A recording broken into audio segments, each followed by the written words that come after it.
Friends, welcome back to Handi Hum channel. ఇవాల్టి recipe వచ్చేసి అందరికీ ఎంతో ఇష్టమైన సమోసా అండి. నా స్టైల్లో ఎలా ప్రిపేర్ చేయాలో చూసేద్దామా? Let's start. వీడియోలోకి వెళ్ళే ముందు please like, share, subscribe to my channel.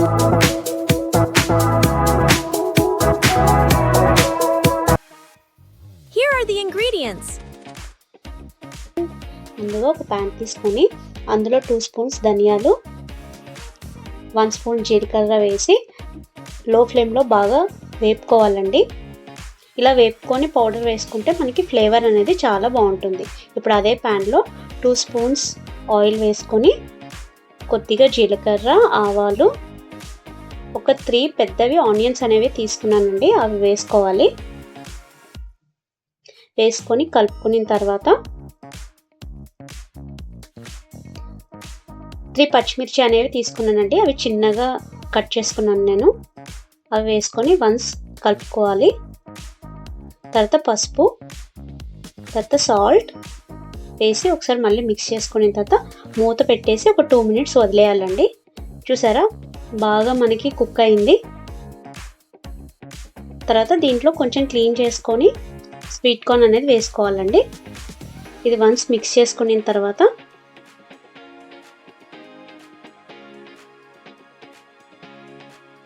ఒక 3 మినిట్స్ మూత పెట్టి కుక్ చేసుకోవాలండి. అప్పుడు స్వీట్ కార్న్ అనేది బాగా మనకి కుక్ అవుతుంది. చూసారా, వన్స్ కలుపుకొని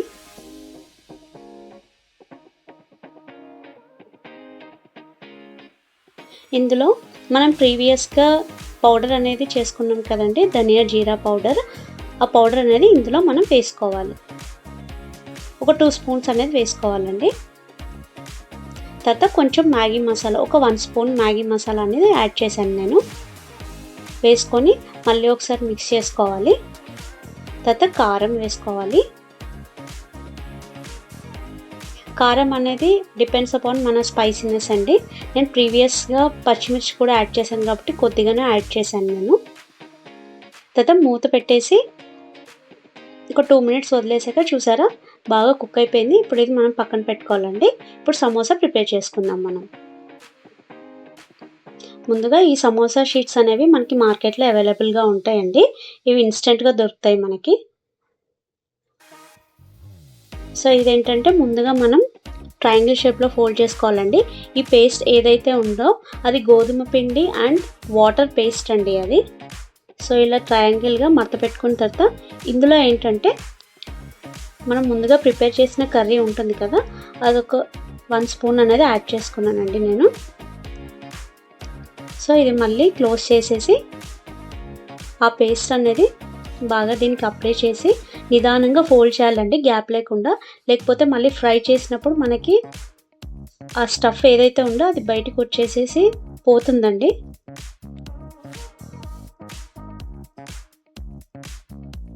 చూసారా, ఇలా నీట్గా మనం ఫోల్డ్ చేసుకోవాలండి. ఇలా అన్నీ ఫోల్డ్ చేసుకోవాలి. తర్వాత ఒక ప్యాన్లో ఆయిల్ వేసుకొని అది బాగా హీట్ అవ్వనివ్వాలండి. సో తర్వాత దాన్ని మీడియం ఫ్లేమ్లో పెట్టుకొని ముందుగా మనం ప్రిపేర్ చేసుకున్నాం కదండి, ఈ సమోసా అనేది లో ఫ్లేమ్లో పెట్టుకొని వేసుకోవాలండి. హై ఫ్లేమ్లో పెట్టుకొని వేస్తే ఏంటంటే పైన బాగా మాడిపోయి లోపల వరకు అనేది మనకి కుక్ అవ్వండి. మనం 5 మినిట్స్ అలా కుక్ చేసుకుంటూ మధ్య మధ్యలో టర్న్ చేసుకుంటూ ఉండాలి. నిదానంగా టర్న్ చేసుకోవాలి. చూసారా, మనకి ఒక 5 మినిట్స్ తర్వాత ఎలా కుక్ అయ్యాయో, బయట క్రిస్పీగా సాఫ్ట్నెస్గా చాలా బాగుంటుందండి. పిల్లల స్నాక్కి వేడివేడిగా ఎవరైనా ఇంటికి గెస్ట్ వచ్చినప్పుడు అప్పటికప్పుడు ఈజీగా అనేది ప్రిపేర్ చేసేయచ్చు. చూసారా, లోపటి వరకు అనేది ఎలా కుక్ అయిందో, క్రిస్పీగా, లోపల సాఫ్ట్గా, బయట క్రిస్పీగా. ఈ రెసిపీ ఎలా ఉందో నాకు కింద కమెంట్ సెక్షన్లో కమెంట్ చేయండి. Thank you for watching. Bye bye.